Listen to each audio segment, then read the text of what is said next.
Hello friends, मैं doctor Ruchita. आज आपका मेरे पैनिशियोलिस्ट होम्योपैथी चैनल पे बहुत बहुत स्वागत है। मैं आशा करती हूँ कि आज की वीडियो आपके लिए लाभदायक है। आज मैं आपको डेंगू फीवर यानी डेंगू के बुखार के बारे में बताने वाली हूँ। तो चलो फिर स्टार्ट करते हैं आज की वीडियो के बारे में। अभी देखते हैं डेंगू फीवर क्या और कैसे होता है। डेंगू फीवर ये मच्छर जनित वायरल इन्फेक्शन या डिसीज है। ये एडिस नाम के मच्छर काटने से डेंगू फीवर होता है। इसको हम ब्रेकबोन फीवर या फिर हड्डी तोड़ बुखार भी कहा जाता है। और डेंगू फीवर जो है ये माइल्ड या फिर सीवियर कंडीशन में भी हो सकता है। अभी हम देखते हैं सिम्टम्स यानी लक्षण के बारे में। पेशेंट इन्फेक्टेड होने के बाद 4 से 7 दिनों तक उसके लक्षण दिखाई देना शुरू हो जाता है।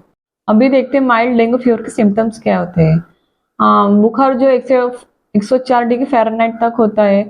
पेट में, आँख में, सिर में दर्द होना शुरू होता है। साथ में नौसिया वोमिटिंग भी रहती है और अपने स्किन पर रैशेस आना शुरू हो जाते हैं और साथ ही साथ अपने ग्लैंड्स पर स्वेलिंग आना भी शुरू होता है।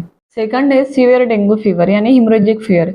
इनमें ब्लड लॉस होता है और ब्लड में प्लेटलेट्स होने की वजह से प्लेटलेट्स के काउंट कम हो जाते हैं और इसी की वजह से सीवियर एब्डोमिनल पेन और कंटिन्यूस वोमिटिंग होना ये शुरू होता है। साथ ही साथ मसूड़ों से, नाक से यूरिन, मल, वोमिटिंग से ब्लीडिंग आना शुरू होता है और इसी की वजह से पेशेंट टायर्ड और इरिटेबल हो जाता है। सांस लेने में तकलीफ भी होती है। अभी हम देखते हैं रिस्क फैक्टर के बारे में, यानी डेंगू फीवर किन की वजह से हो सकता है।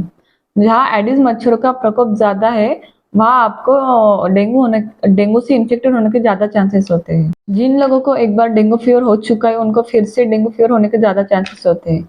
और जिनकी इम्यूनिटी पावर लो है, कम हो, उनको भी होता है और साथ में जिनके प्लेटलेट्स काउंट जो है कम है उनको भी हो सकता है। अभी हम देखते हैं डेंगू फीवर डायग्नोज कैसे करते हैं। डेंगू का निदान आमतौर पर पेशेंट के सिम्टम्स के आधार पर किया जाता है। इनमें कुछ टेस्ट बताए जाते हैं। फर्स्ट टेस्ट सीबीसी और serum immunoglobulin G and serum immunoglobulin M. इनमें ये फाइंड आउट होता है कि डेंगू फीवर सीवियरिटी कितनी है। सेकंड है ELISA टेस्ट यानी NS1-AG टेस्ट। इनमें ये फाइंड आउट होता है कि इनमें डेंगू वायरस है कि नहीं। अभी हम देखते हैं प्रिकॉशंस क्या लेना चाहिए। फर्स्ट है मॉस्किटो रिपेलेंट का यूज करना। सेकंड, सोते टाइम मॉस्किटो नेट का यूज करना। अपने घर के डोर और विंडो बंद रखना। शरीर को पूरी तरह कवर करने वाले कपड़े पहनना और आसपास में पानी इकट्ठा ना होने देना। अभी देखते हैं डेंगू फीवर के सिम्टम्स को होम्योपैथी से कैसे मैनेज किया जाए। फर्स्ट है यूपेटोरियम परफोलिएटम। ये मेडिसिन आप एज ए प्रिवेंटिव करके भी ले सकते हो। इनमें सिर दर्द होता है और सिर दर्द जो है लेटे रहने से ज्यादा फील होता है। साथ ही साथ अपने आई बॉल में भी पेन होता है। ये पेशेंट ना लाइट जो है वो अवॉइड करता है और इस पेशेंट को साथ ही साथ ना नौसिया और वॉमिटिंग भी रहती है। इस मेडिसिन में बदन दर्द जो है बहुत ही ज्यादा होता है। साथ ही साथ हड्डियों में भी और मसल में भी दर्द होता है। तो इसके जो कंप्लेंट्स है वो पसीना आने से कम होते हैं। सेकंड मेडिसिन है रस्टॉक्स। इस पेशेंट के मसल्स में, हड्डियों में, जॉइंट्स में बहुत ही ज्यादा दर्द होता है और ये जो दर्द है ये रेस्ट करने से कम होता है और मूवमेंट करने से या और फीवर के स्टेज में कम होता है। और ये मेडिसिन हम स्पेशली जिस पेशेंट को फीवर स्टेज में कभी कभी गर्मी या फिर कभी कभी ठंड लगती है तब ये मेडिसिन दी जाती है। थर्ड मेडिसिन है ब्राइनिया। इस पेशेंट के मसल में और जॉइंट में भी दर्द होता है, लेकिन इसके जो कंप्लेंट्स है वो मूवमेंट करने से ज्यादा होता है और कंप्लीट रेस्ट करने से कम होते हैं। और इस पेशेंट में प्यास जो है बहुत ज्यादा रहती है और इस पेशेंट में फीवर के स्टेज में मुंह में ड्राइनेस आ जाता है। फोर्थ मेडिसिन है जेल्समियम। इस पेशेंट में फेंटनेस यानी चक्कर आना, डलनेस, ड्राउजीनेस और वीकनेस ज्यादा रहती है और साथ ही साथ इस पेशेंट को बिल्कुल भी मतलब पानी पीने की इच्छा नहीं होती है और इस पेशेंट को विदाउट एनी डिस्टर्बेंस